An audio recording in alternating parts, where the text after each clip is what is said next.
Welcome, and thanks for joining me in another episode of our beginner's series, Know Your Fish. Today, we're going to be talking about albacore tuna.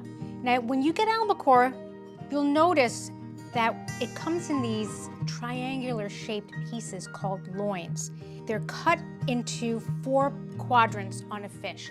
2 loins on the top, 2 loins on the belly, and it runs lengthwise. You'll see that the texture runs laterally like this, or crosswise, right? This is one of the top loins because it doesn't have a belly flap, but if it were, the belly flap would come out here and it would be probably about 1 inch or so wide. The belly flap has a lot of great fats in it, and so it's juicy and it gets crispy when you sear it. Now, this one is cooked. I lightly seared it for about 2 minutes per side. This was a really big, thick one, so 2 minutes per side is great for rare-ish tuna. If it's a smaller piece, you have to obviously cook it for a little bit less. And it kind of resembles what you'd find in a can. Look at how the flakes just sort of fall apart and separate into these nice, big, meaty flakes. If you like it more cooked, poaching it in oil is a great way to have it cook all the way through without it becoming overly dry.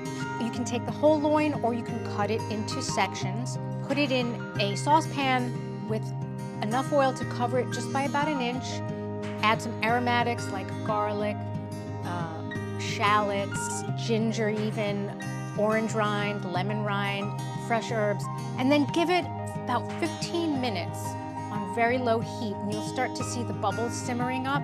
Don't do it for too much longer than that because you want it to be firm and opaque, but you don't want it to be like completely falling apart. And then you can actually store the fish in the refrigerator, submerged in oil with the aromatics for about a week, maybe 2 weeks, and it just stays really nice and moist and tender, and you can use it any way you would use canned tuna. I mean, it doesn't get any better than a tuna salad made with really, really good, fresh, homemade, oil-poached tuna. We've got some great recipes on our website for seared tuna, oil-poached tuna, tuna poke, tuna ceviche, tuna sushi rolls, you name it. It's very easy to make it really, really, really good. See you next time.